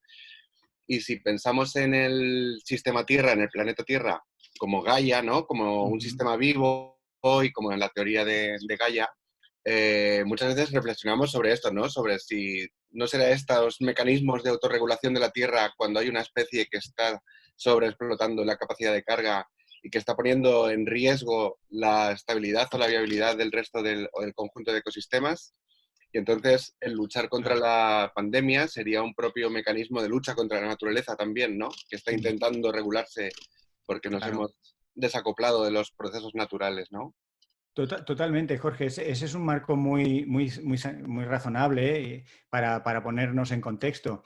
De hecho, podemos luchar contra las pandemias de varias formas. Podemos desembarcar la infantería, que sería poner el mundo lleno de respiradores y de vacunas, o bien aliarnos con la naturaleza y disminuir los riesgos, no bajarlos a cero, pero hacer que si volviéramos a los riesgos de pandemias que teníamos hace 30 o 40 años, pues no estábamos normal, ¿no? Y esos riesgos modestos, que ya había, ¿no? Nunca han sido cero, siempre ha habido pandemias, pero ha ido aumentando. Pues si tuviéramos los riesgos que teníamos hace 30 o 40 años, ya sería un buen logro y ese logro implicaría un cambio en nuestra relación con la naturaleza. Tendríamos que tener ecosistemas mejor conservados. El desafío que va enfrentando la especie humana es que cada vez somos más, ¿no? Es verdad que todavía cabemos más, o sea, todavía caben unos cuantos miles de millones de personas más, pero mucho mejor distribuidas, no hacinados en las costas y en determinados sitios, ni en los desiertos, como vive la ciudad de Los Ángeles. O sea, mejor organizados, mejor distribuidos, cabe más gente, pero indudablemente cuando hay más gente surgen más problemas. O sea, la gobernanza de España hace 100 años era mucho más fácil que la España de ahora porque hay más gente y porque además entra en conflicto con muchos países adyacentes que a su vez tienen más gente. Entonces, ahí hay un desafío. Entonces, si es Gaia la que acabará regulándonos o si somos nosotros los que nos regulamos, esa es la pregunta, esa es la cuestión, ese es el desafío. Por eso decía antes que tenemos una oportunidad de dejar de hacer cosas que podemos hacer. Pero ¿por qué las vamos a dejar hacer? Porque tenemos la ciencia, tenemos la capacidad de predecir y de anticipar y de estimar escenarios probables y decimos, si seguimos así, con una huella per cápita de así, pues ahí tenemos los escenarios de emisiones, los escenarios de calentamiento, los escenarios de riesgos de pandemias, los escenarios de carestía de agua dulce, ¿no? Que está limitando la población humana en muchos sitios. Tenemos muchos escenarios. Podemos seguir haciendo pistas de estas como las que tienen los Emiratos Árabes, ¿no? Que en pleno desierto tienen una pista de esquí, ¿no? Podemos seguir haciendo eso, o podemos decir, a ver, no, el agua fósil que tienen debajo de Arabia Saudita tardó unos cuantos miles de años y no la podemos gastar en un par de años. Eso, aunque tú físicamente puedas gastártela, si tú quieres estar en la Tierra como especie, ahí es donde está el tema de Gaia. Dices, si no vendrá Gaia con la navaja. Gaia puede ser la forma más concreta o un modelo para ilustrar en realidad unos límites que hay en el planeta, que partes son físicos, químicos, biológicos, y si te sales de esos límites, normalmente lo que va a ocurrir es game over para ti, no, el planeta va a seguir. O sea, hasta que el sol explote, el planeta va a seguir. Entonces, es una idea muy, muy sugerente, pero que según cómo se argumente se te puede volver un poco en contra, o como le decía Daniel, algunas personas piensan que tienes que asumir que la Tierra es un organismo y empiezan a asumir determinadas cosas que otros que dicen, no, yo eso lo veo raro, ¿no?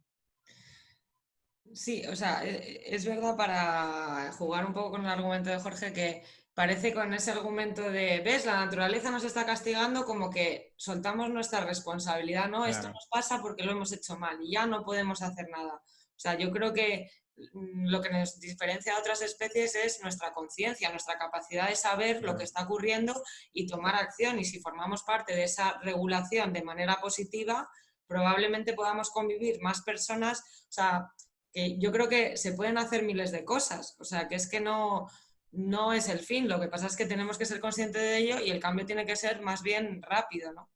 Y para dar paso a la pregunta de Irene, que pregunta a Fernando que qué impactos va a traer la búsqueda de petróleo en las reservas de Alaska que va a permitir Trump.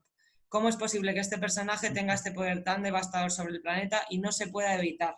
Esta frustración yo creo que la compartimos todas. Estamos esperando el 3 de noviembre a ver qué pasa. Me encanta la doble pregunta de Irene, porque la primera es como una pregunta, digamos así, ¿qué impactos va a tener? Y la segunda es como, ¿cómo es posible que este personaje esté por ahí, ¿no? Y yo creo que esa es la dualidad que tenemos. Por un lado, decir, ¿qué impactos? Pues los impactos, te puedes imaginar, es abrir la caja de Pandora. O sea, toda la explotación de combustibles fósiles, de potenciales combustibles fósiles, bien sean gas o petróleo o el carbón, que todavía, incluso el propio Trump estaba defendiéndolo hasta hace poco, ¿no? El carbón, ¿por qué es denostado? Porque para sacar unas X calorías contamina mucho más que el petróleo y a su vez mucho más que el gas. Entonces, dentro de que los tres son malos, pues hay unos que son todavía peores, ¿no? El asunto es que tocar las reservas de combustible es un suicidio.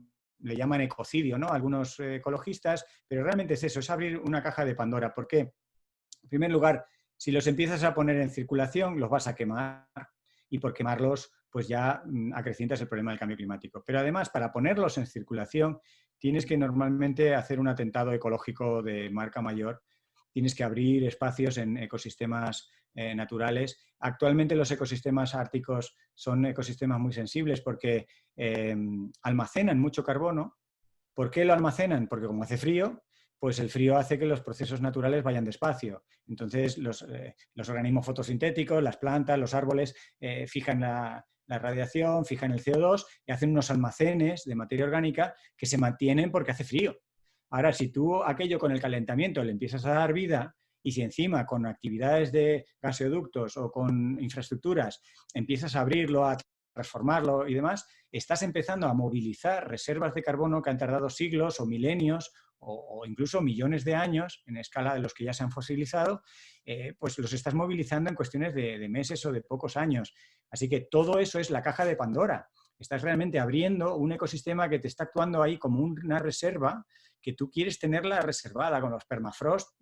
Te interesa el suelo permanentemente congelado, que siga congelado, porque ahí hay no solo posibles anthrax y patógenos que nos puedan preocupar, sino ahí hay mucho carbono congelado, que como lo descongeles, va a empezar a ser consumido por las bacterias o lo vamos a utilizar para quemar la turba, etcétera, y eso acaba en la atmósfera y la atmósfera tarda unos miles de años en refijarlo. O sea, nosotros ni creamos ni destruimos carbono, lo que pasa es que aceleramos el ciclo en algunas partes y no aceleramos otras. Entonces, volvemos loco al ciclo del carbono porque liberamos mucho en muy poco tiempo y luego los procesos naturales tardan el mismo tiempo de toda la vida, que son unos poquitos millones de años, en volverlo a fijar. O sea, siempre digo para desafiar que no hay nada más sostenible y más renovable que un litro de gasolina. La gasolina es completamente un recurso natural, renovable y producido por fotosíntesis. Pero claro, si tú me aseguras que la gasolina la vas a usar en 100 millones de años, si tú tu litro de gasolina, en lugar de gastarlo en ir de aquí al centro de la ciudad, lo distribuyes con todas tus generaciones para gastarlo en 100 millones de años, es perfectamente renovable. Quiero decir, ya habrá organismos fotosintéticos que fijarán el carbono, que fosilizarán y podrán ser explotados por Homo sapiens dentro de 2.000 millones de años. Lo que hemos hecho es acelerar una parte solo del ciclo, ¿no? Y no el ciclo entero. Entonces, los impactos en las reservas de Alaska son muy peligrosos, ponen en juego muchas cosas. Y lo de Trump, pues realmente es todo un fenómeno sociológico, es como para mirarnos un poco todos, ¿no? La sociedad del Twitter, la sociedad de los bulos, las falsedades, los titulares, la superficialidad, ¿no? Ahí hay muchas cosas reflejadas en que Trump consiga apoyo, ¿no? Aparte de que el personaje en sí da para muchas bromas y para muchas películas, en realidad es una especie de tremendo espejo de la sociedad en la que vivimos y que muchos de nosotros tenemos unos comportamientos difíciles de justificar. Yo una vez más creo que, mira, volviendo al caso de la conferencia esta de Davos, del Foro Económico Mundial, Trump fue al foro en el día 2 o 3, ¿no? Y lo ignoraron completamente.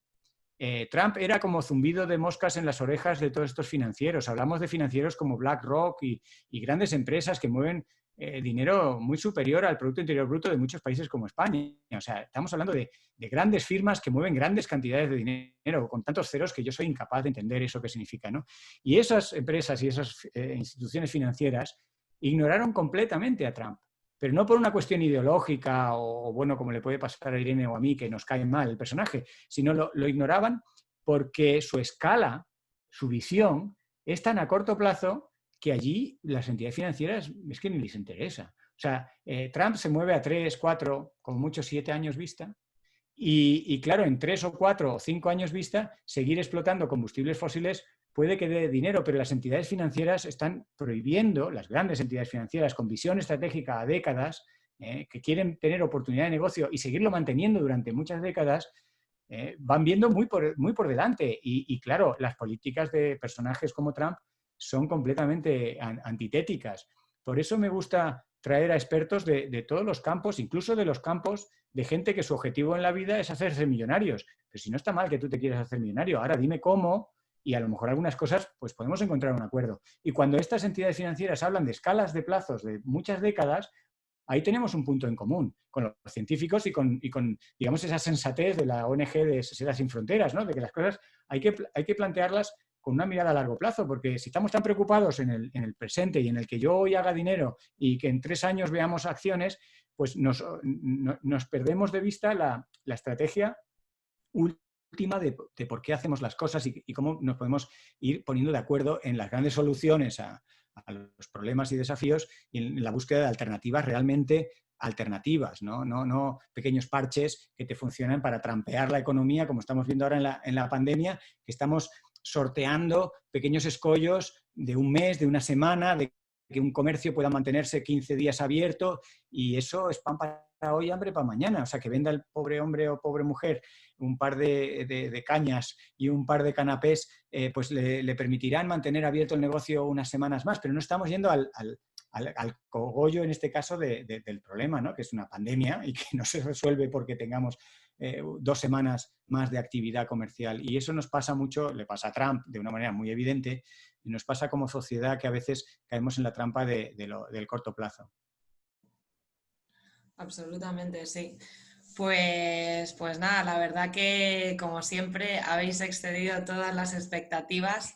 Es maravilloso haber contado con tanta gente en la sesión de hoy. La verdad que agradezco muchísimo, agradecemos mucho desde Dicha y Hecho que hayáis podido venir, porque prometía, y desde luego que, vamos, ha sido fantástico escucharte, Fernando, y además creo que hemos conseguido generar una discusión, que es siempre un poco el objetivo de estas sesiones, ¿no? Que la gente se lance a contar experiencias propias y que generemos una reflexión colectiva, y eso creo que lo hemos conseguido, así que la verdad que ha sido fantástico y te lo agradezco muchísimo.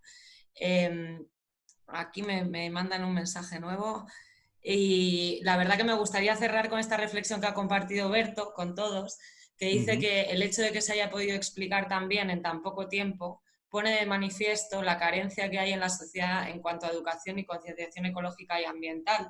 Y lo cierto es que es verdad que en la era de la desinformación y de los bulos, creemos que es muy importante generar estos espacios para podernos conectar con científicos como Fernando, que nos puedan aportar luz, que nos puedan dar datos y realmente ayudarnos a entender los problemas en esta era en donde te bombardean con un montón de informaciones, de una mezcla de charlatanes, pseudocientíficos.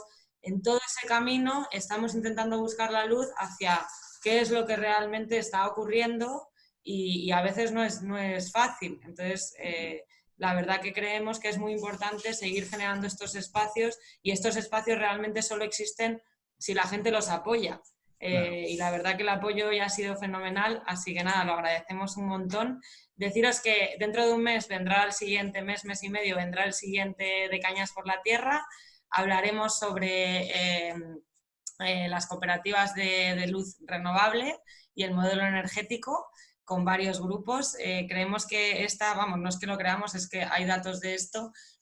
Cambiar a un modelo energético renovable es una de las acciones como ciudadanas y ciudadanos más fuertes que podemos hacer en la lucha contra el cambio climático, así que os animamos a uniros a esta charla.